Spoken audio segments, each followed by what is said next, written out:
마가복음 10장 이혼에 대하여. 예수님께서는 그곳을 떠나 유대 지방으로 가셨습니다. 다시 많은 사람들이 예수님께로 몰려들었습니다. 다른 때와 마찬가지로 예수님께서 그들을 가르치셨습니다. 몇몇 바리새파 사람들이 예수님께 와서 예수님을 시험하려고 물었습니다. 사람이 아내와 이혼하는 것이 옳습니까? 예수님께서 대답하셨습니다. 모세가 너희에게 어떻게 명령하였느냐? 그들이 말했습니다. 모세는 남자가 이혼 증서를 써준 다음에 여자를 보내라고 허락하였습니다. 예수님께서 말씀하셨습니다. 너희의 마음이 굳어 있어서 모세가 이런 명령을 썼다. 그러나 하나님께서 세상을 만드실 때부터 남자와 여자를 만드셨다. 그러므로 남자가 자기 아버지와 어머니를 떠나 아내와 더불어 둘이 한 몸이 될 것이다. 따라서 더 이상 둘이 아니라 한 몸이다. 그러므로 하나님께서 하나로 만드신 것을 사람이 가르지 마라. 제자들이 집에서 예수님께 이혼에 대해 다시 물었습니다. 예수님께서 대답하셨습니다. 자기 아내를 버리고 다른 여자와 결혼하는 사람은 간음죄를 짓는 것이다. 자기의 남편을 버리고 다른 남자와 결혼하는 여자 또한 간음죄를 짓는 것이다. 아이들을 축복하심. 사람들이 자기의 아이들을 데리고 예수님께 와서 어루만져 주시기를 원했습니다. 그러나 제자들이 이들을 꾸짖었습니다. 예수님께서 이것을 보시고 노하시며 제자들에게 말씀하셨습니다. 아이들이 내게로 오게 놔두어라. 그들을 막지 마라. 하나님 나라는 이런 어린아이와 같은 사람들의 것이다. 내가 너희에게 진정으로 말한다. 어린아이처럼 하나님 나라를 받아들이지 않는 사람은 결코 그곳에 들어가지 못할 것이다. 그리고 예수님께서 어린아이를 팔에 안으시고 손을 얹어 축복하셨습니다. 부자 청년의 질문. 예수님께서 길을 떠나시려고 할 때 한 사람이 달려와서 예수님 앞에 무릎을 꿇었습니다. 그리고 여쭈었습니다. 선하신 선생님, 영원한 생명을 상속받으려면 무엇을 해야 합니까? 예수님께서 대답하셨습니다. 왜 나를 선하다고 하느냐? 오직 하나님 외에는 아무도 선하지 않다. 네가 계명을 안다. 살인하지 마라. 간음하지 마라. 도둑질하지 마라. 거짓 증거를 대지 마라. 속이지 마라. 내 부모를 공경하여라. 그 사람이 말했습니다. 선생님, 저는 어려서부터 이 모든 계명들을 다 지켰습니다. 예수님께서 그 사람을 보시고 사랑스럽게 여기셨습니다. 그리고 말씀하셨습니다. 내게 부족한 것이 하나 있다. 가서 네가 가진 것을 모두 팔아 가난한 사람들에게 주어라. 그러면 하늘에서 보화가 있을 것이다. 그리고 와서 나를 따라라. 이 말씀을 듣고 그 사람은 매우 슬퍼하며 떠나갔습니다. 그것은 그 사람이 많은 재물을 가지고 있었기 때문입니다. 예수님께서 제자들을 보시며 말씀하셨습니다.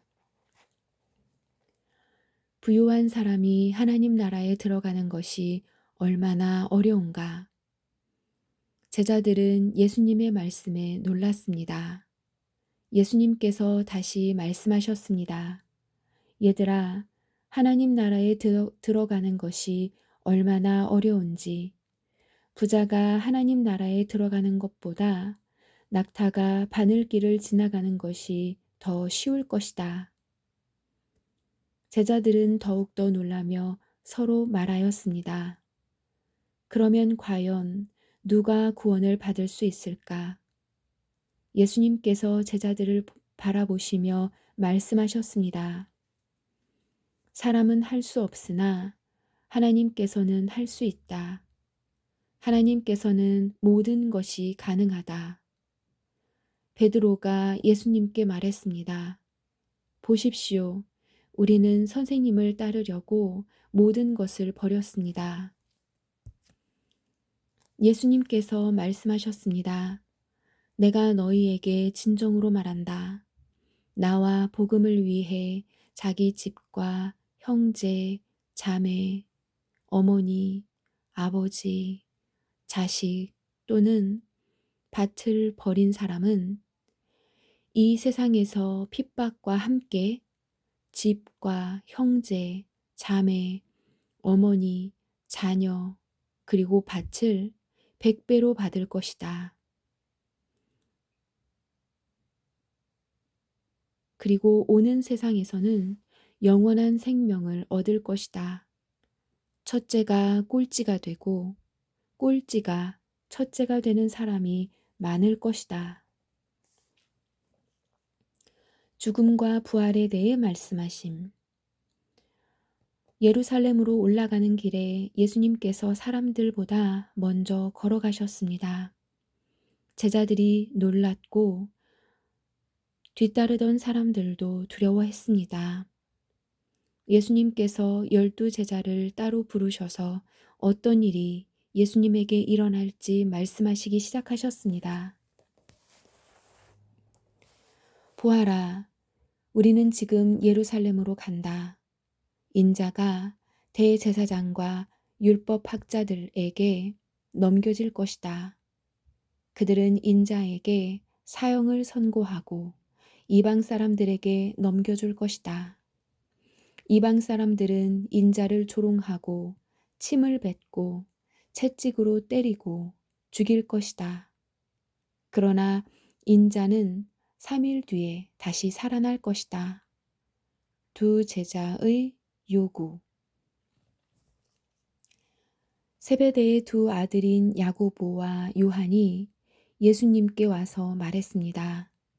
선생님, 우리의 소원을 들어주시기 원합니다. 예수님께서 물으셨습니다. 너희가 내게 무엇을 원하느냐? 그들이 대답했습니다. 저희가 주의 영광스러운 나라에 선생님의 오른쪽과 왼쪽에 앉게 허락해 주십시오. 예수님께서 대답하셨습니다. 너희가 요구하는 것이 무엇인지를 알지 못하는구나. 너희는 내가 마시는 잔을 마실 수 있느냐? 그리고 내가 받는 세례를 받을 수 있느냐? 그들이 대답했습니다. 예, 우리는 할 수 있습니다. 예수님께서 그들에게 말씀하셨습니다. 내가 마시는 잔을 너희가 마시며 내가 받는 세례를 너희가 받을 것이다. 그러나 내 오른쪽이나 왼쪽에 앉는 것은 내가 허락하는 것이 아니다. 이 자리들은 정해놓은 사람에게 돌아갈 것이다.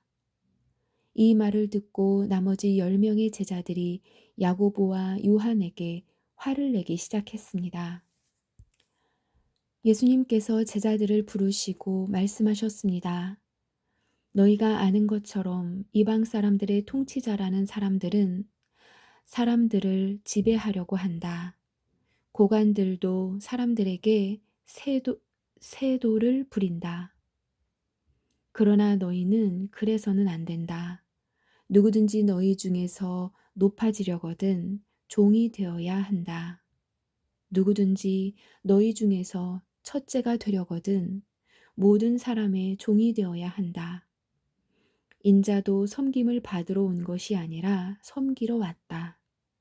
인자는 자기 생명을 많은 사람의 대속물로 주려고 왔다. 앞 못 보는 바디메오를 고치심.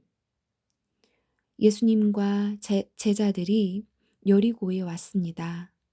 예수님께서 제자들과 많은 사람들과 함께 여리고를 떠나실 때 디메오의 아들인 바디메오라고 하는 앞을 보지 못하는 거지가 길가에 앉아 있었습니다.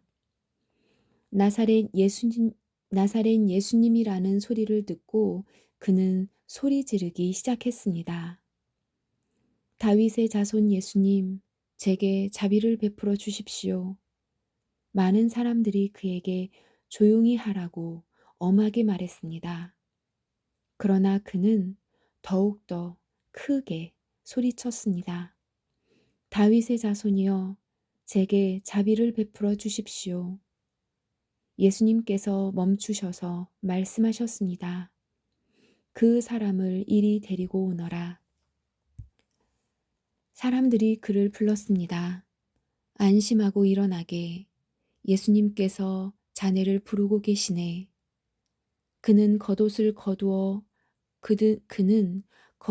거기에 두고 벌떡 일어나 예수님께로 갔습니다.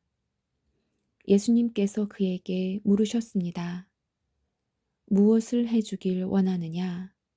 보지 못하는 자가 대답했습니다. 선생님, 다시 보기를 원합니다. 예수님께서 가거라, 내 믿음이 너를 낫게 하였다 라고 말씀하셨습니다. 그 즉시 그는 보게 되었고 예수님을 따라 나섰습니다. 11장 예루살렘에 들어가심. 예수님과 제자들이 예루살렘 근처 곧 올리브산 가까이에 있는 벳바게와 베다니 마을에 이르렀습니다. 그곳에서 예수님은 두 제자들을 보내셨습니다. 예수님께서 그들에게 말씀하셨습니다. 건너편 마을로 가거라. 거기에 가면 지금까지 아무도 탄 적이 없는 나귀 새끼 한 마리가 매어 있는 것을 볼 것이다. 그것을 풀어서 이리로 가지고 오너라.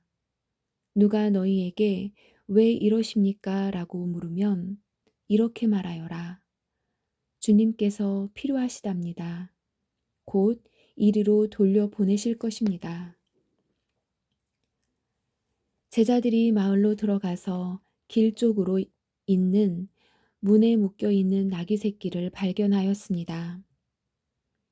제자들이 나귀를 풀었습니다. 서 있던 사람이 제자들에게 물었습니다. 나귀를 풀다니 무엇을 하려는 것이요?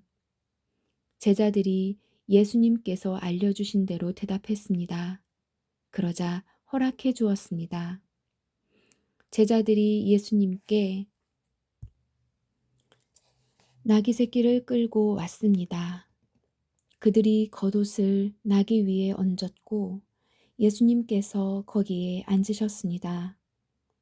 많은 사람들이 자기들의 겉옷을 펴서 길 위에 펼쳤습니다.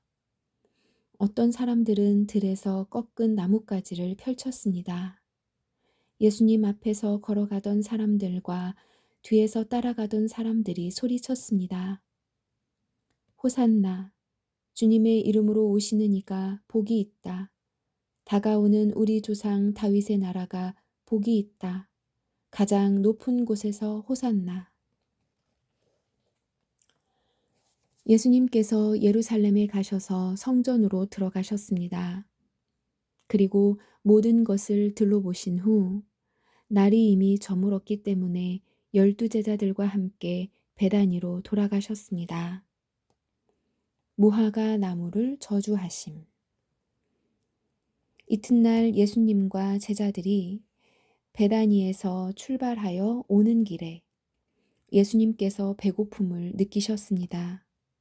멀리서 잎이 무성한 무화과 나무를 보시고 거기에서 열매를 얻으려고 다가가셨습니다. 그러나 무화과는 없고 잎사귀만 무성할 뿐이었습니다. 그것은 아직 무화과가 열릴 때가 아니었기 때문입니다. 예수님께서 나무에게 말씀하셨습니다. 다시는 아무도 네 열매를 먹지 못할 것이다. 제자들이 이 말씀을 들었습니다. 성전을 깨끗하게 하심. 예수님과 제자들이 예루살렘에 왔습니다. 예수님께서 성전에 들어가셔서 성전에서 사고 파는 사람들을 내쫓으셨습니다. 그리고 돈 바꾸어 주는 사람들의 책상과 비둘기 파는 사람들의 자리를 뒤엎으셨습니다. 예수님께서 그 누구도 물건을 가지고 성전의 뜰을 가로질러 가지 못하게 하셨습니다. 그리고 사람들을 가르치셨습니다. 성경에 이렇게 쓰여 있다. 나의 집은 모든 민족의 기도하는 집이라고 불릴 것이다. 그런데 너희는 강도의 소굴로 바꾸었다. 대제사장들과 율법학자들이 이 소식을 들었습니다. 그들은 예수님을 죽일 방법을 찾기 시작했습니다. 그것은 사람들이 예수님의 가르침에 놀라워하므로 그들이 예수님을 두려워했기 때문입니다. 밤이 되자 예수님과 제자들은 성을 떠났습니다. 무화과 나무가 죽음. 아침에 지나가다가 제자들이 무화과 나무가 뿌리부터 말라버린 것을 보았습니다. 베드로가 생각이 나서 예수님께 말했습니다. 선생님, 보세요. 저주하셨던 무화과 나무가 말라 죽어 있습니다. 예수님께서 대답하셨습니다. 하나님을 믿어라. 내가 너희에게 진정으로 말한다. 누구든지 이 산을 향하여 뽑혀서 바다에 던져져라 하고 말하고 마음속으로 아무 의심이 없이 말한 대로 될 줄을 믿으면 그대로 이루어질 것이다. 그러므로 내가 너희에게 말한다. 너희가 기도하고 구한 모든 것은 받은 줄로 믿어라. 그러면 이루어질 것이다. 너희가 서서 기도할 때 다른 사람과 원수된 일이 있으면 그를 용서하여라. 그래야 하늘에 계신 너희 아버지께서도 너희의 죄를 용서하실 것이다. 없음. 예수님의 권한. 예수님과 제자들이 다시 예루살렘으로 갔습니다. 예수님께서 성전에서 거니실 때 대제사장들과 율법학자들과 장로들이 예수님께 왔습니다. 그들이 예수님께 말했습니다. 당신이 무슨 권한으로 이런 일을 하는 것이요? 누가 당신에게 이런 권한을 주었소? 예수님께서 이들에게 대답하셨습니다. 내가 한 가지를 너희에게 묻겠다. 만일 나에게 대답하면 내가 무슨 권한으로 이런 일을 하는지 말해주겠다. 요한의 세례가 하늘로부터 온 것이냐 아니면 사람에게서 온 것이냐 대답해 보아라. 그들이 자기들끼리 의논하였습니다. 만일 우리가 하늘로부터 왔다고 하면 그가 어째서 너희는 요한을 믿지 않았느냐 하고 말할 것이다. 그렇다고 사람에게서 왔다고 할 수도 없지 않은가. 이들은 백성들을 두려워했습니다. 그것은 모든 사람들이 진정으로 요한을 예언자로 생각하고 있었기 때문입니다. 그래서 예수님께 우리는 모르오 하고 대답했습니다. 예수님께서도 그러면 나도 너희에게 내가 무슨 권한으로 이런 일을 하는지 말하지 않겠다 라고 말씀하셨습니다. 아멘.